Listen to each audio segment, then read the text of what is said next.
Ia harus dibebaskan. Renungan Siseo. Menyembuhkan orang sakit pada hari Sabat. Pembacaan diambil dari Injil Lukas bab 13 ayat 10 sampai dengan 17. Pada suatu kali, Yesus mengajar dalam salah satu rumah ibadat pada hari Sabat. Di situ ada seorang perempuan yang telah 18 tahun sakit karena dirasuk roh. Punggungnya bungkuk sehingga ia tidak dapat berdiri tegak lagi. Ketika Yesus melihat perempuan itu, ia memanggil dia dan berkata kepadanya, "Hai ibu, engkau telah bebas dari penyakitmu." Lalu ia meletakkan tangannya atas perempuan itu. Dan seketika itu juga tegaklah perempuan itu dan memuliakan Allah. Namun kepala rumah ibadat marah karena Yesus menyembuhkan orang pada hari Sabat. Lalu ia berkata kepada orang banyak, "Ada 6 hari untuk bekerja. Karena itu, datanglah pada hari-hari itu untuk disembuhkan, dan jangan pada hari Sabat." Namun Tuhan berkata kepadanya, "Hai orang-orang munafik, bukankah setiap orang di antaramu melepaskan lembunya atau keledainya pada hari Sabat dari kandangnya dan membawanya ke tempat minuman?" Perempuan ini keturunan Abraham dan sudah 18 tahun diikat oleh iblis. Bukankah ia harus dilepaskan dari ikatan itu pada hari Sabat? Waktu ia berkata demikian, semua lawannya merasa malu dan semua orang banyak bersuka cita karena segala perbuatan ajaib yang telah dilakukannya. Demikianlah sabda Tuhan. Terpujilah Kristus.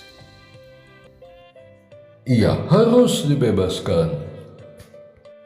Hari Sabat adalah hari Tuhan, hari yang kudus dan untuk memuliakan kasih-Nya yang telah dianugerahkan selama hari-hari seminggu ini.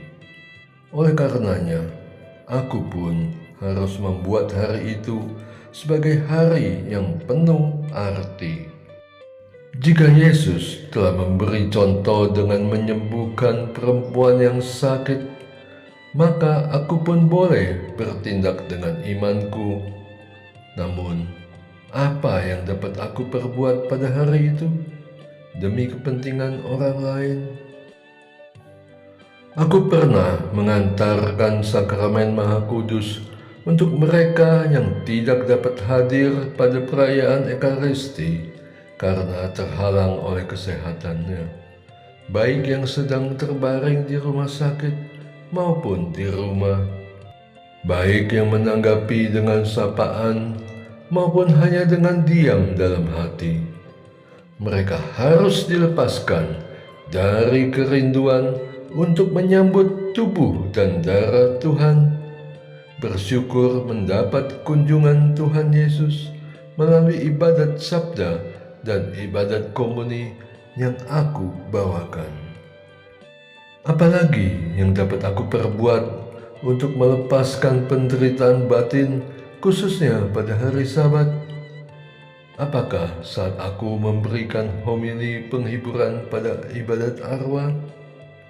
Apakah homiliku membuat lega perasaan keluarga yang sedang berduka, sehingga mereka dapat terlepas dari belenggu kesedihan yang berkelanjutan?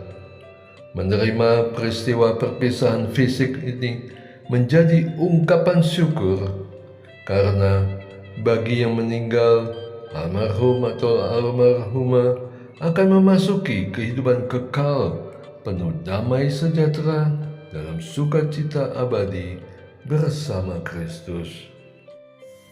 Bukan tidak mungkin pelepasan dari belenggu dosa terjadi juga di perayaan Ekaristi, yaitu pada saat menerima undangan perjamuan kudus, kehadiranku menyadarkan diriku bahwa orang berdosa ini menerima pengampunan, menerima sabdanya, bahkan menerima tubuh dan darah Allah yang masuk dan berdiam di dalam diriku.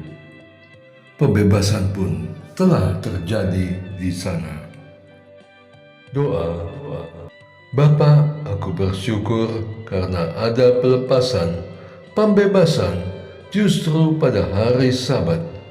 Beberapa hal lain mungkin saja menjadi seperti melepaskan, membebaskan orang lain dari belenggu kuasa setan. Bantulah aku tatkala berusaha membebaskan mereka juga. Demi Kristus Tuhan dan Juru Selamatku. Amin. Et Maiorem de Gloria.